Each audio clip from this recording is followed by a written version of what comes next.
All right, so because of what I put into writing and because of how terrifying it is here, I'm just not going to talk about this place anymore, okay? I've been deemed, oh my God, it was grueling, and the stress and the hell it is here has done a number on my speech and vocabulary, so I'm just going to do my best with the words I can recall.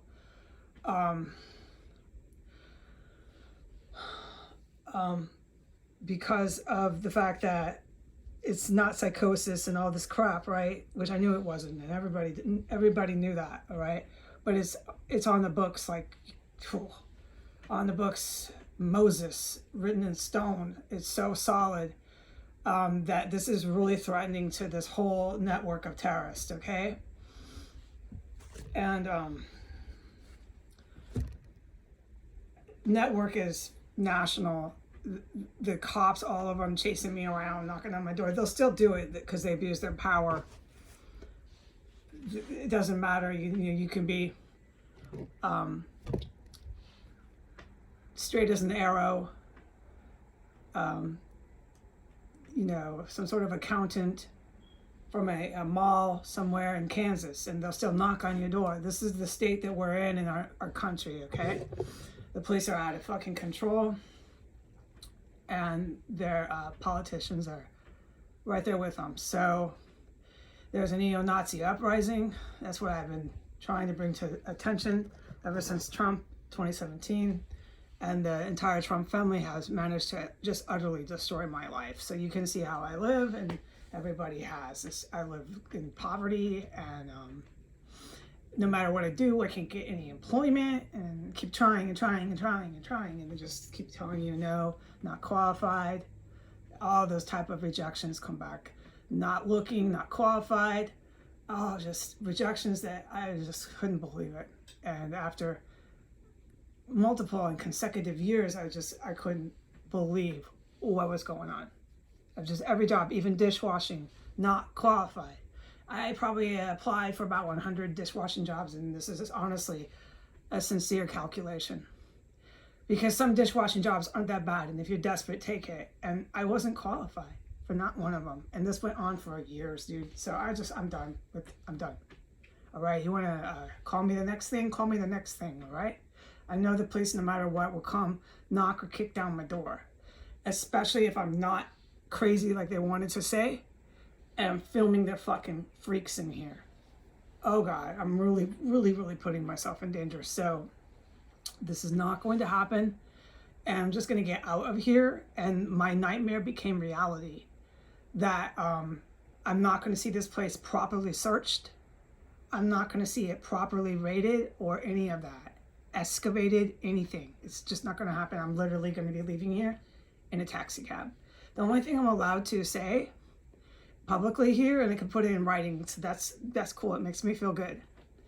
While I was in the hospital, I did not have any symptoms of irritable bowels and sickness, diarrhea sickness, not once. So, like I have been reporting and wasn't ever allowed to film it. I couldn't film it because it would have and possibly could have cost me my life. What I know they do is, I have typed it,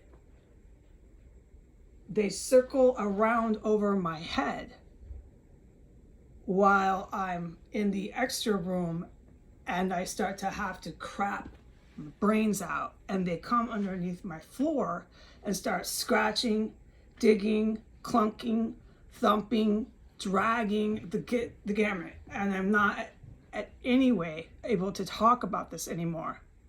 And then the next thing I know, within 60 seconds, I'm crapping my fucking brains out. So there's no doubt that these two people in here have some sort of fume or toxic, whatever it is, and they've got it so they can put it right in my room, both rooms.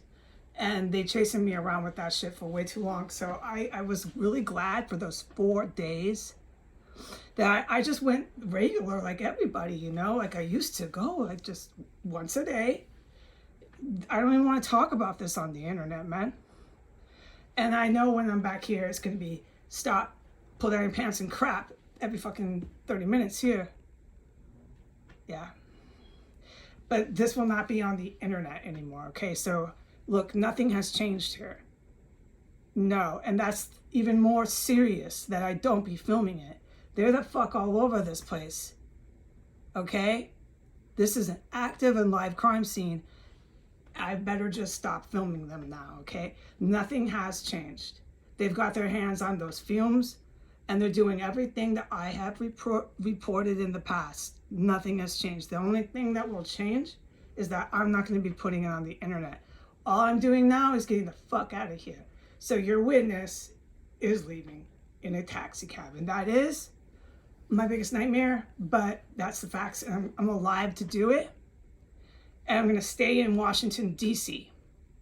I'm actually going to stay here, which I'm cautious of that because of the Washington, D.C. Metropolitan Police Department. The D.C. PD is so fucking corrupted, and so, I'm a witness to so much of their fucking felonies. Why would I stay in their jurisdiction? But I think I should.